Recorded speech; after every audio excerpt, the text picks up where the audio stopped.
Will Gunter from the all-new Early Game, 107.5 The Game, joins us each and every week to talk South Carolina football. The Gamecocks hosting Louisiana Tech this week. Join us for the full conversation, audio only, Podbean, iTunes, and Stitcher. Just search Mark Rogers TV or subscribe to my YouTube channel for college football coverage across the nation with guys like Will and a number of top broadcasters and bloggers across the nation. All right.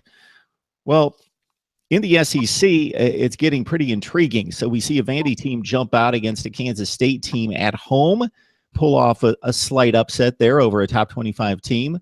Georgia's remaining perfect. Mississippi State, shocking win. Not necessarily the victory, although that was a pretty substantial upset, but winning by 30 over LSU. Florida, Kentucky get it together. We'll see if the Wildcats can sustain what they established last weekend in Columbia. What catches your eye this weekend in the SEC? Well, let's go back real quick. Dan Mullen, I think, solidified himself as the second best coach in the league last week by beating LSU. You and I have talked about that, the coaching landscape of the SEC and where it's at. And you know what? I know he just signed an extension, but go ahead and crank up the rumors again for Dan Mullen to any college university in about 3 months. That was impressive. And so what catches my eye is instantly, can Nick Fitzgerald and Dan Mullen and that Bulldog group go in and take on a whole bunch of other Bulldogs and keep the ball rolling there? That game is fascinating. Jake Fromm starting at home, how does he handle that? Georgia's defense has been lights out. How do they handle the rushing attack of Nick Fitzgerald and what he likes to do? Night game in Athens. I think I've taken Georgia to win the game, but Mississippi State to cover the spread, which is about 5.5. And then obviously for a lot of different reasons, Florida at Kentucky. Florida trying to extend that winning streak that's around 30 games. You know, you would think at some point Kentucky could just pull off a victory or fall rear end backwards into one, and somehow they've not been able to do that.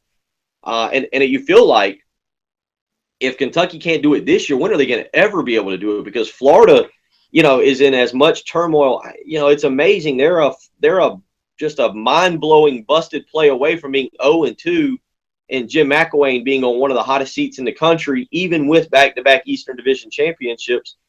And now they go to Kentucky. And, you know, I saw that Kentucky team last weekend, and they weren't impressive. They didn't necessarily beat South Carolina. They made less mistakes over 60 minutes, which earned them the victory. But I didn't walk out of that stadium going, boy, this Kentucky team is ultra-talented.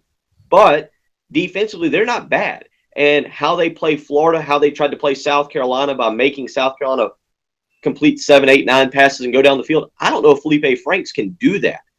And so that game, I've actually got Kentucky winning that game and breaking the losing streak there. And if Kentucky wins, man, you talk about a crazy Eastern Division. Kentucky and Georgia at the top. That's not a lot of people had that back in July at SEC Media Day.